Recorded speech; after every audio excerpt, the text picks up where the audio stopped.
Results की बात करते हैं, उनके एलिमेंट्स की बात करते हैं। आशुतोष मिश्रा हमारे साथ आशिका स्टॉक ब्रोकिंग से जुड़ रहे हैं। आशुतोष, पहले तो दीपावली की शुभकामनाएं आपको। आपको लेकिन भी ये जो दीपावली की मजबूत शुभकामनाएं। नतीजे आ रहे हैं इस समय प्राइवेट सेक्टर बैंक से, आपका क्या व्यू है? सबसे मजबूत आपको कौन से नजर आए, और वैल्यूएशन पे अभी भी रिस्क रिवॉर्ड किसका बड़ा अट्रैक्टिव लगता है आपको?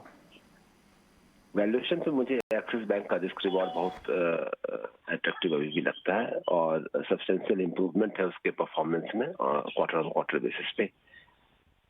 क्या भाव लगता है आपको एक्सिस बैंक का? क्या टारगेट है आपका? 1200 की तैयारी हो रही है लग रहा है। हाँ, उसके आसपास जाएगा ही।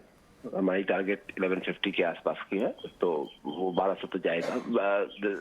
सी जो हमने आईसीआईसीआई बैंक में 2017 से लेकर 2019 के बीच में जो री रेटिंग देखा, वैसा ही री रेटिंग हम लोग एक्सिस बैंक में यहाँ पे देख सकते हैं, क्योंकि इसकी भी परफॉर्मेंस, कोर आरओई, आरओए और जो है निम्स, एवरीथिंग इज इम्प्रूविंग। तो उसमें हम लोग एक्सिस में भी एक अच्छा इम्प्रूवमेंट देख सकते हैं। आशुतोष, एक और चीज़ और बताइए, ये जो मिड साइज बैंक है, जैसे फेडरल के बोला जा रहा है कि अपनी नई जर्नी पे है और बहुत अच्छे इसने नंबर्स भी दिए हैं, ये आपको मिड साइज बैंक्स में कौन सा बैंक ज़्यादा अच्छा लग रहा है?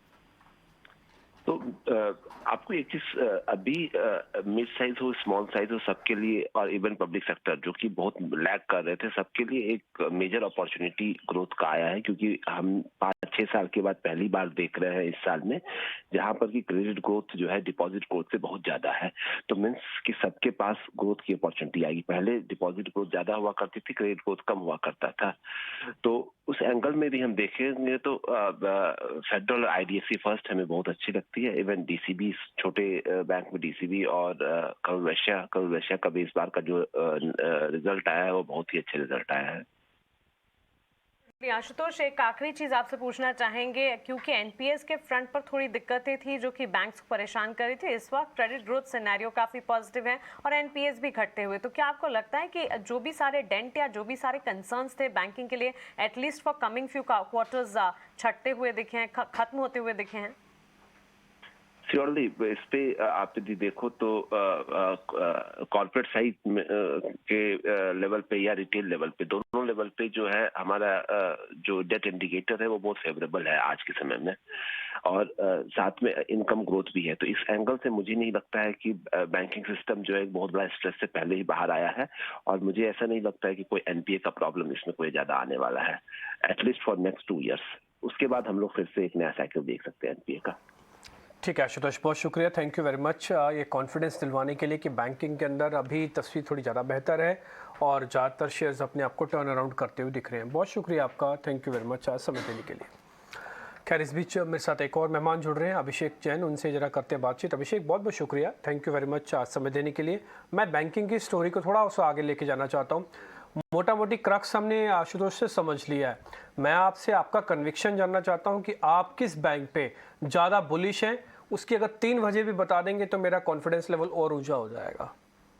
तो हम एसएफबी पे काफी बुलिश हैं। अगर आप देखेंगे स्मॉल फाइनेंस बैंक्स का, अगर आप जैसे उज्जीवन है, आफ्टर नितिन चुग के रेजिग्नेशन के बाद हमने देखा था कि मार्केट में काफी पेसिमिस्टिक थे लोग।